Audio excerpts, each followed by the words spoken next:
Hey everyone, welcome to this week's edition of Title Scoop. So this week we're going to talk about extra hazardous risks. And extra hazardous risks are matters in title insurance that are either not typical forms of coverage or they involve an exceptional degree of risk.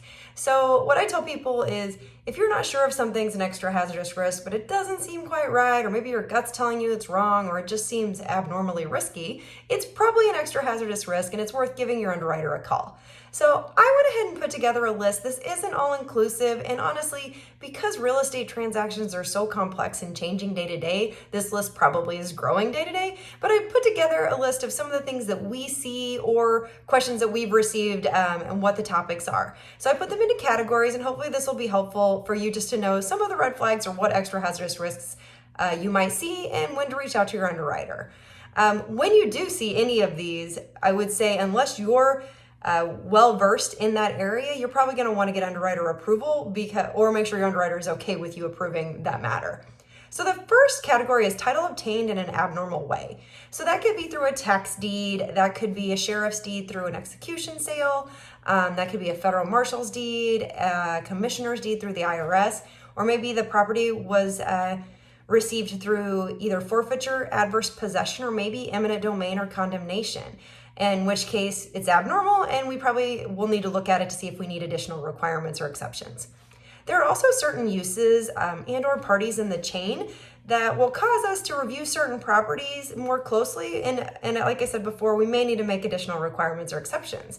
Some of those transactions may involve like Native American land. That's one that's always going to be an extra hazardous risk because there's an additional requirements and things we have to look at to make sure we can insure those.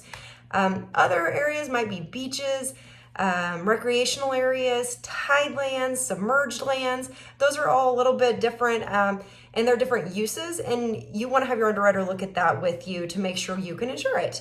Former railroad right-of-ways or railroads in general, again, governed by a different set of rules, so we have to make sure that those rules have been followed before we can actually insure. Sometimes if you have the federal government or a government agency involved, they may be trying to do something a little bit different than what you're used to. And again, that would be a time to say, okay, this might be an extra hazardous risk. I should probably talk to my underwriter.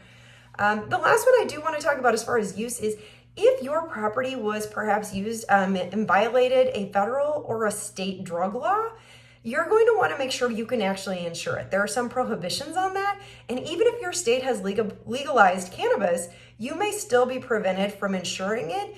So you're going to want to make sure that you talk to your underwriter. As you probably know, cannabis has not been legalized at the federal level, so you may have to jump through some hoops to do it, and you may not be able to do it at all.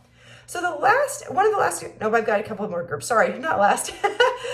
The next group is the partial interest in the land, and what I mean by that is maybe you're asked to insure oil, gas, mineral, or maybe they're asking for mineral coverage. You're going to need to do some additional searching probably, and also some additional requirements might be needed. If you have something that's a different interest than the fee, or the leasehold, I should say. So it may be wind or water rights, air rights, geothermal rights, solar rights. If anyone is trying to insure those interests, you're going to want to talk to your underwriter because we're going to have a specific set of guidelines for you to follow to make sure you can actually do it. You'll also see sometimes on commercial deals, you do see it on residential too, but definitely on commercial, you'll see insuring easements. And if you're not familiar with how to insure an easement, you're going to want to talk to your underwriter. And that could be easements in gross, it could be licenses, it could be prescriptive easements. And again, you're just going to want to know what you need to look at, what additional searches might be needed so that you can actually insure the property. There are certain types of transactions that always sort of fall in the extra hazardous. That could be if you've got corporations, LLCs, partnerships, and they're conveying to themselves, maybe by attorney in fact, you're going to want to say what's going on and probably have us look at it to make additional requirements. Sometimes you're going to have leasebacks, leveraged buyouts, options to purchase or right of first refusal. You want to make sure those are cleared up in order to insure, and you're not insuring something and missing out on someone's interest.